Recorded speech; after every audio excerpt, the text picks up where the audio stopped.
What does it mean to be the best? Noise everywhere, the double swing! They're all there, and they're all his! Daka is just devious with it! World-class aim, playmaking, strategy. Zone dash coming through, trying to spray it down. Boaster does help them out, a bit of running gun in action! They're almost perfect in every aspect of their gameplay. Who else but Fnatic? Valorant's first, super team. But what if I told you Fnatic isn't super at all? And because of that, they are the best. But to truly understand why, we have to go back. We'll start this breakdown by talking about Fnatic's complete control over their economy, the benefits of light armor buys, and why they always hero buy. Fnatic start off the second half of their match versus Giants Gaming with a pistol round win. Notice how they structure this second round buy. This was a strategy originally introduced by FPX during the 2022 VCT season. FPX would buy 3 Spectres with heavy armor and 2 Ghosts with light shields. Using this strat will still give you a strong advantage after winning pistol just like normal, but it also gives you a massive economic boost for the upcoming rounds. Fnatic switched this up slightly by buying 2 Vandals, a Bulldog, and a Marshal, with a Stinger to go along with it. Take note that everyone on the team buys light shields. Now, let's find out why this is actually good. From Boaster's POV, you just won the pistol round, and you opt to buy the Marshal and light shields. You have Durka, Chronicle, and Leo all buying rifles, so statistically, you will win this round. Getting the spike down is a bonus because of the 300 plus credits for each player. And if everything goes as planned, the Marshal and Stinger bios will have a minimum of 4,600 credits going into what should be a bonus round. You also have 3 players already bringing in rifles from previous round. From this point, you have 2 options. Either buy up rifles or stick with the eco weapons for the bonus. No matter which you choose, as long as you keep the light shields, you will still be able to buy round 4, just like the normal eco strat. The advantage of this is you can now be on full rifles v rifles for round 3, and if you manage to win this round, it's devastating for your enemy, as it makes them eco on round 4 and guarantees a minimum of 2 more buy rounds for your team. These small details snowball into an incredible economical advantage when done perfectly, but it doesn't always work out that way. Let's take a look at when Fnatic are on half buys versus a full buy. In round 5 against Na'Vi, Fnatic is down 0-4, and they are on a rifle and light shield half buy. Thanks to some early pressure and a fantastic read, Fnatic is able to clinch the round with a retake and finally stop the snowball that Na'Vi was forming. Prioritizing the weapon they buy over armor allows Fnatic to make plays and win rounds that other teams would lose. For every team, they have to decide how orthodox their compositions will be. This seems rather obvious, but it's actually pretty difficult. The more a composition gets cemented into the meta for a certain map or a certain range of maps, the easier it becomes to combat as people get many repetitions against that same agent composition.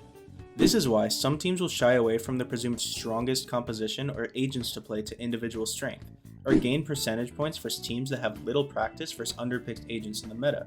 Think of it like maps, where you get better the more you play. In this case, you are the worst against agents that you don't play against as much. Now Fnatic goes in the complete opposite direction, sticking with the default meta composition and simply perfecting it.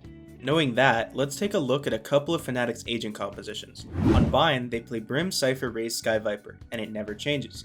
Haven, they play Astra Breach, Jet, Killjoy, Sova, and it never changes. Split, they play Breach, Cypher, Omen, Raze, Sky, and it never changes. So on and so forth for every single one of their maps. Every composition is default or basic, and it aligns perfectly with the perceived meta, and Fnatic never shies away from that. They just announced that they will be the best. They will stick with one comp for each map with no mix-ups. Let's compare this directly to Na'Vi, the second best team in the league. Na'Vi has played 3 different comps the 3 times they played Split, 3 different comps the 4 times they played Ascent, and a different comp all 5 times that they played Lotus. They also incorporate untraditional, non-established meta picks like Gecko and Yoru often. This shows a clear contrast between the top 2 teams in the EMEA region, and perhaps further proves the gap that's between them. While Fnatic is confident to just play what they play and create a perfection within those compositions, Na'Vi feels like a team that's running away from any team comp consistency, either trying to win with unpredictability, with counter strats, or simply with lack of direction. Let's take a look at some of Na'Vi's Lotus games from earlier in the season. When they met against Fnatic, they lost the series 2-0, but CNED, an ex-world champion, was only able to drop 6 kills on Jet. And before that, he was on Yoru against Foot Esports, and he went positive, going 18-17. Before that versus Carmine Corp, he's back on the Jet, dropping 21 kills, an insane record, but he has a completely different agent comp surrounding him. Let's take a look back at Fnatic. They play the same 5 agents every single time they hit Lotus.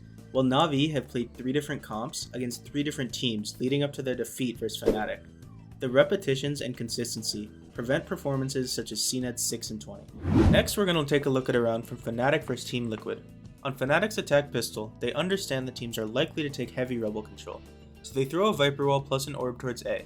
This presence is still enough to warrant extra utility from the defenders, while Fnatic doesn't need to commit to any gunfights. The remaining 3 players take C long space, while Chronicle and Alphair hold mid for a moment. Fnatic opts to leave Boaster towards C on the lurk and 4 men towards A. A well-timed dog from Yampi spots the stack, but Fnatic has been in this situation so many times. They understand that they can cut sound, put Viper utility up, and deny any info for Team Liquid. They still have Boaster holding C long space, so they don't have to worry about the other side of the map. After cutting sound, Fnatic does end up committing towards A, but is once again stalled and spotted by Sky utility. This is where all of their chemistry and protocol will come into play. They realize that they've been spotted with 30 seconds left on the clock, so from a defense point of view, they have to commit to A. Boaster on the lurk realizes that they lost their timing to win A, so he tells the team to go into a B split. This fallback plan works perfectly, as Fnatic fake A by opening the rotating door, then spamming the breakable door down as a team. Fnatic explodes into the B site insanely fast. Smoke on Heaven goes up, denying LOS, and within 7 seconds of breaking the door, Fnatic are set up in a perfect post plan. If you thought this fallback plan couldn't get any better, remember how Fnatic opened the door to fake A? Yeah, that was Alphair now on an insane off angle, prepared to peek off his turret. He finds a kill and a dink before he falls, and while this fight was going down, Boaster begins to make a genius rewrap through mid, back into A long. He finds a kill as Leo's getting pushed and puts immense pressure on the retakers. Even with Redgar finding Leo, this round is impossible to lose with the number of angles taken and little left time for the defense. With Astropole, Razenade, and Boaster's lurk finding another kill, Fnatic take the pistol round and go on to have an 11-1 half, winning out the rest of their game by using their economy strat we learned about earlier. This round really shows how Fnatic can be on the brink of losing a round with 30 seconds on the clock and being spotted by the defense. They are instantly able to use their knowledge and protocols to flip a losing round into an insane map win. Despite tensions being high and everything on the line, Fnatic go into every round with a goal and protocols. This saves the whole team time and effort because everyone knows what these goals and protocols are. Reactions are smooth and seamless, allowing Boaster to make necessary adjustments when all else fails. Let's look at an attack round versus 100 Thieves. It's round 16 and Fnatic are up 10-5. It's clear that they want to end A by the way they start, and 100 Thieves have nothing in the way of ultimates to stop a Killjoy lockdown, so they use an aggressive combo to stop any early aggression, and take it slow. 100 Thieves respond by walling A main, and they hold passive angles until the wall is broken, all according to plan. As Fnatic continue to take space, they drop the Killjoy ult and posture to have the majority of the team play on site by the way they're spacing. But just in that moment, the flank holding turret goes off, alerting them of Cryo and Bang's flank. Plans change and they react fast. Leo was already holding the flank and Alpha comes to help.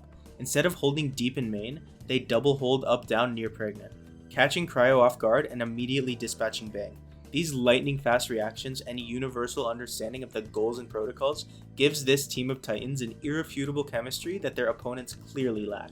Fnatic's discipline is world class, much like their other attributes. We're going to take a look at their comms and find out why they rarely fail to have perfect utility, and they always have flawless timing. It's the grand finals against Loud, overtime situation coming off of a 3-11 comeback. Fnatic are forced into the B site after Loud takes aggressive A control. This means that Loud are forced stacked B, but Fnatic have no other choice but to commit. Listen to this clip and focus on how they slow down the round and plan out exactly how to take yellow and eventually site control. They mollied, let's get it ready. Maybe yellow. Right, we're gonna do Fnatic. Put the wall here and we're gonna fight the site. You ready? He's yellow, he's yellow. He's yellow. Okay, Durkee, you can dash top site and gun him, maybe. On him? There's a guy that's gonna be here. I think can dash into your smoke and he's gonna be a recon. Okay. Yeah, okay. Ready whenever. Wait. Activate the flash. 2, 1, go. They broke I split that guy. I'm droning him. I'm waiting. He's somewhere. Tag. Behind the box together. One more. Chill out. My wall's going down. In the most intense of situations, Boaster is able to clear the comms, call enemy locations, and make a plan. After the info is given that one is yellow, nobody panic commits to a swing, but they once again clear comms and Boaster calls how they will take control. Other people pitch in by commenting what utility they'll use, and as a team, they call the 3-2-1 execute, and once Durka dashes into the smoke, he waits for the drone. Drone finds a tag, and Fnatic finds 2 kills into a third by spamming the smoke. It's a 5v2, but the job is not finished. Listen to how well they react and call this double swing to effectively close out the tournament. You can do the plant. Chill, everyone, chill. Hold on, I got ball. They're breaking. I can plant. We have to just face together. Okay, Wait, wait for gas. Wait for gas. Planting for 3, 2, gas. 1, wait for gas. Nice. I'm on it. Together now. Back.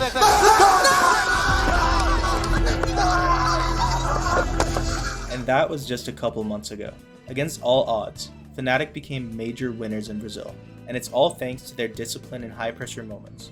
They now have gone 9-0 in their EMEA League games, and they look primed and ready to take another title in Tokyo.